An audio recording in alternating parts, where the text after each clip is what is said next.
If you don't know him, that is a big problem, because like, how else are you gonna get up there? You're not gonna make it unless you know him, and he's got to know you. Amen. Now, it ain't no one-way thing. It's a two-way. Yeah, he knows you, and you got to know him. And if that's like that together, then you have no worry.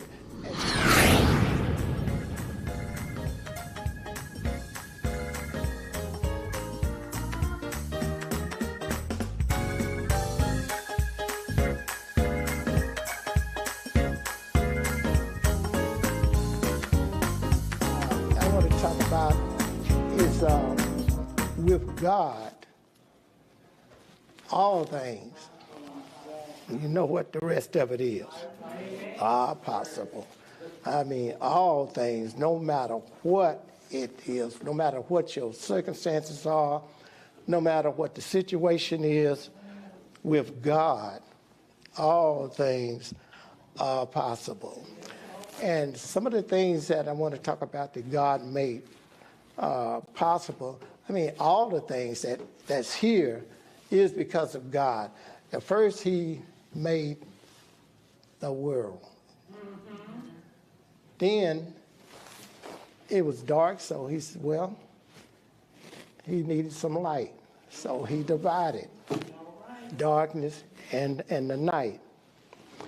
And that was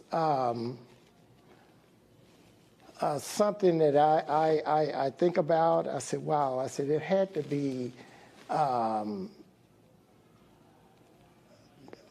God, because a man, there's no way a human could do that. There's no way. I don't care. Well, it had to be him to do that. Now, another thing is that when he made the earth, he made the oceans, and so he had to divide that ocean and the ground. So that's another thing he did. And another thing I read, that when Jonah was in the belly of the great fish.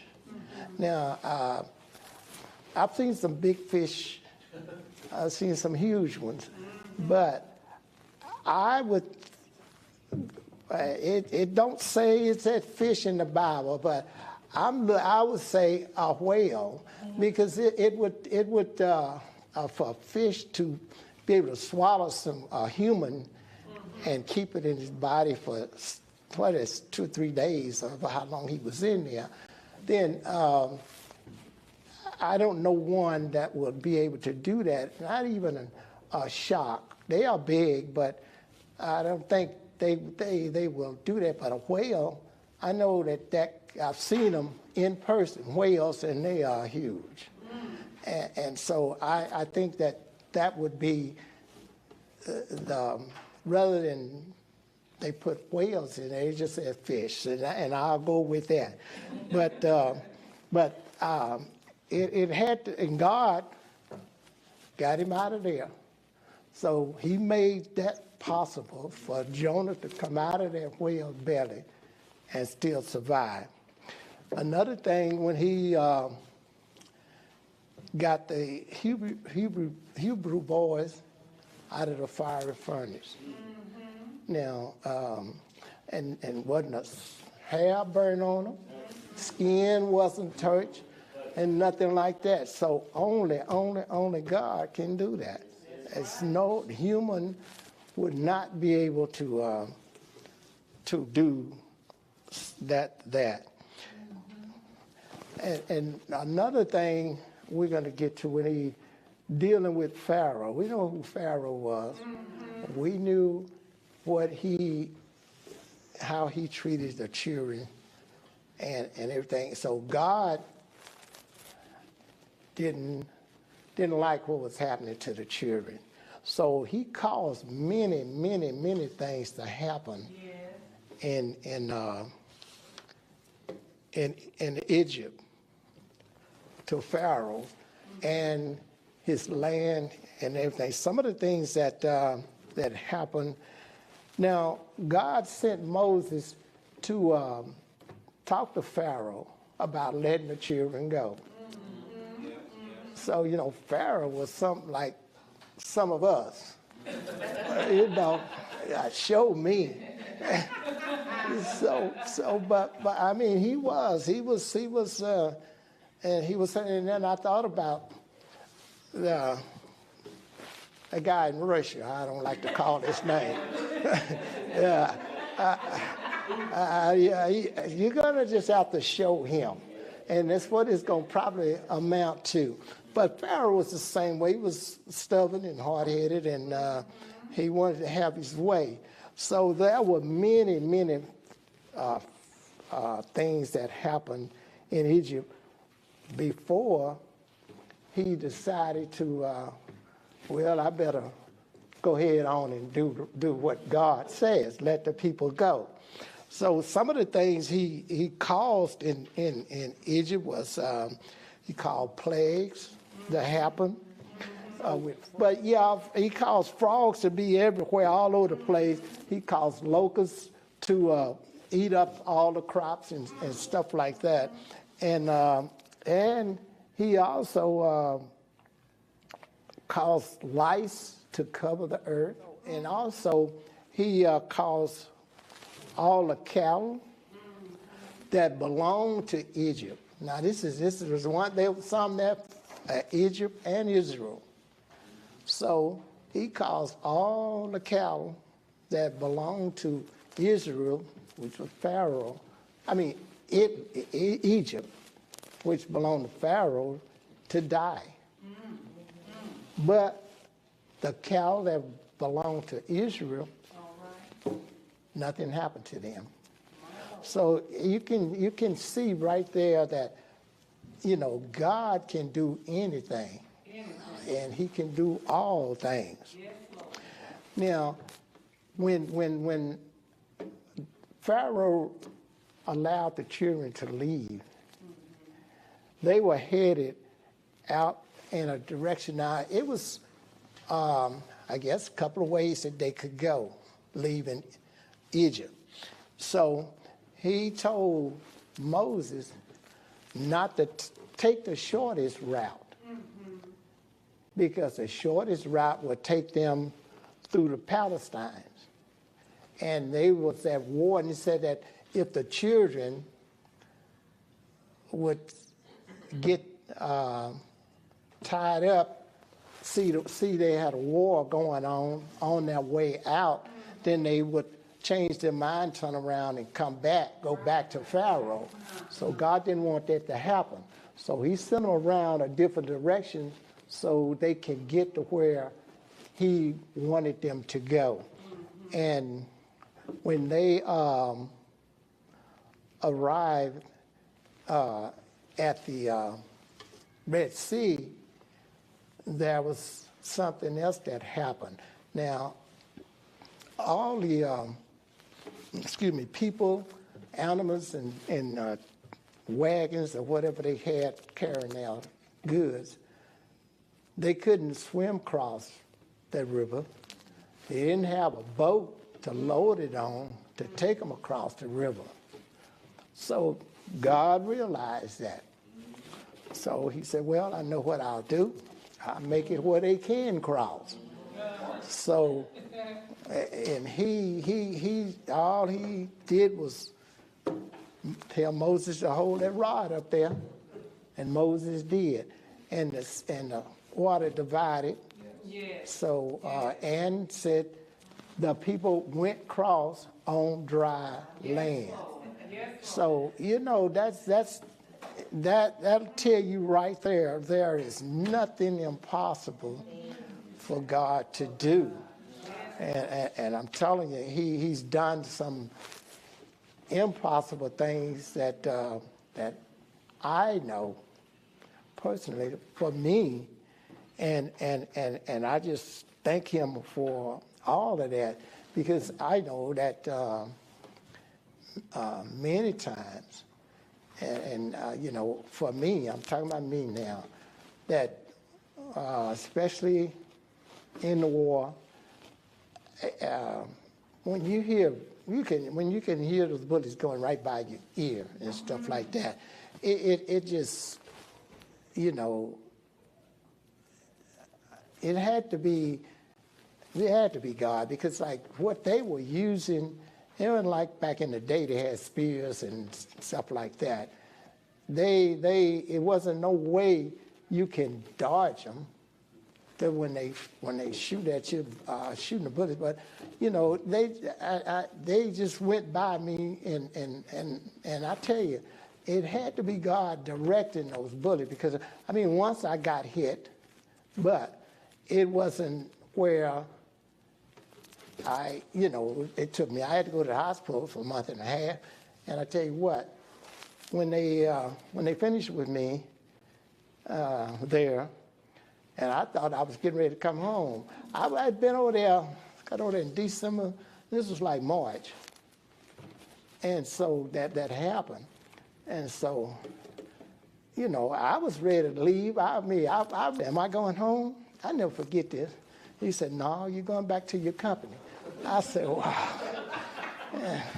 I said, well, and he said the reason, my wounds were flesh wounds. He said, now, if it had been some bones or something like that, then, yeah, you'd have been going home, but they were flesh. And that's another thing. God allowed me to get hit, wounded, but it didn't hit anything that would really put me down for a while or either put me out. And so I went on back out there, but, you know, from that time on, when I went back, everything, you know, I didn't have any more problems. And one other thing, God, I mean, not one, but he's done many, many things for me, because I've been around for a while. And so this year, 1973, I'll never forget that year, I had just bought a brand new Pontiac Grand Prix. And so one of my friends, they had a birthday party for him, worked at the post office with me. We was at the post office at that time. And he lived in here, but he was from Denton. So they was having a birthday party up there for him. I was working from 3 to 11:30 at night. I got off from work, went home, took a shower, and got into bed. That way now I won't do that anymore. I won't get up and go nowhere. I not to something like that. So I got a call. It was about 12:30 or so. And so they asked me, was I coming to the birthday party? I said, well, I hadn't planned on it, but, you know, so I got up and went on up there, drove up in the driveway behind another car that was parked there. And all of a sudden, another car came up behind me real fast. I thought it was going to run into me, and I'm just sitting there. It was like 1:30 or something, 2 or something like that in the morning. So I saw somebody, I was looking through my mirror, and he get out the car, and I saw him pull something out like that and do that. And I'm looking, I thought they was joking. You know, sometimes the guys will pull a little prank or something like that. So he came up there and said, told me to get out the car, used some bad words. And then I said, well, I still was thinking that he was joking. And so he said it again, and then he grabbed the door and snatched it open. And he said it again, told me to get out the car. And so I was about to turn to get out, and then all of a sudden, he fired with me sitting in the seat. And so I didn't know, I know I got hit. And that's another thing, God, I'm telling you. That bullet went through my neck. And I got the wounds right one here and came out over here. And I thought it grazed the back of my neck because it was just burning. And so I said, well, after a while, I fell on the ground. I remember that. And then I remember him putting it right there. But I don't know if he saw the blood gushing out both sides of my neck and decided not to do it. But I think God stopped him. Yeah.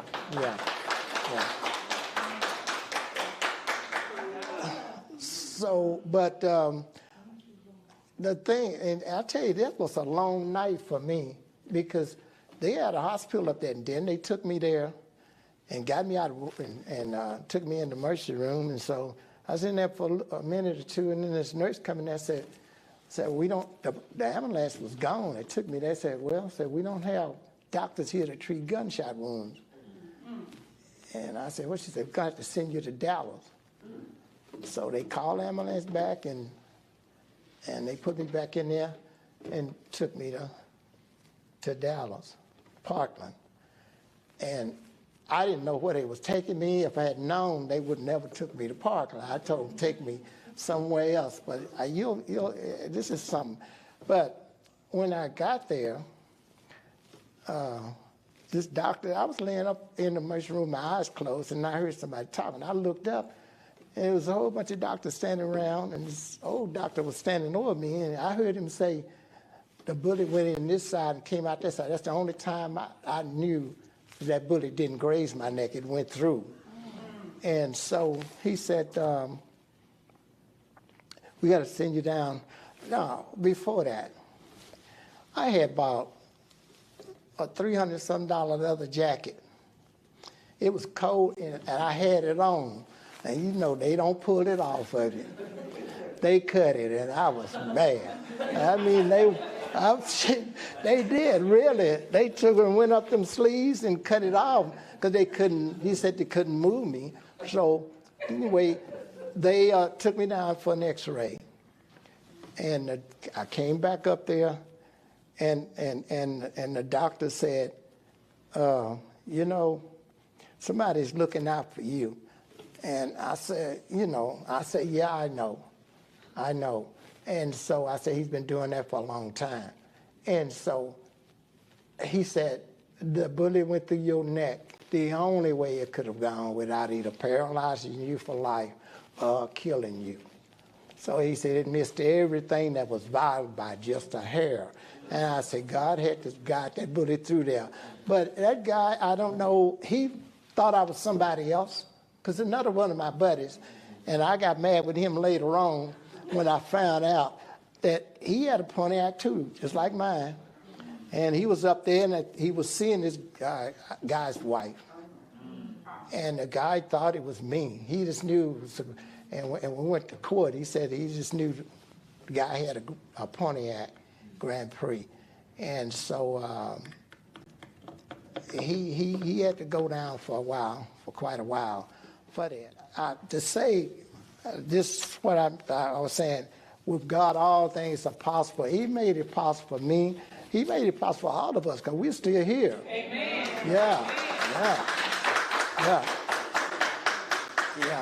Yeah, we are here. And so he's worthy, worthy to be praised. And I just give him all the praise. Yes, Lord. And I just thank him for life. I thank him for finna be 80 years. Yeah. And it's whatever he say. I'm whatever he tell me, I'm ready. I'll tell you, I am ready because he has been so good for all of this time. But I just want to kind of hit on some of the things that why I say with God, all things are possible. And I pray that some of the teaching life lesson that will help someone and give them strength. And we just got to make sure that we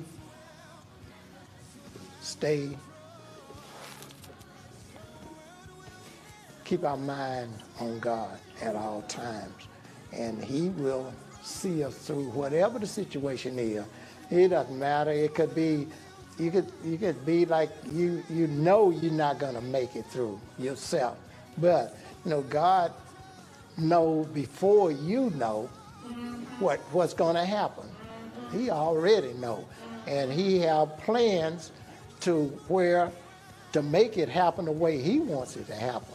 And not the way somebody else, or not the way we want make it happen. So I just thank him, and I thank him for this time that he has given me to share with you all some of the things that God have made possible for us.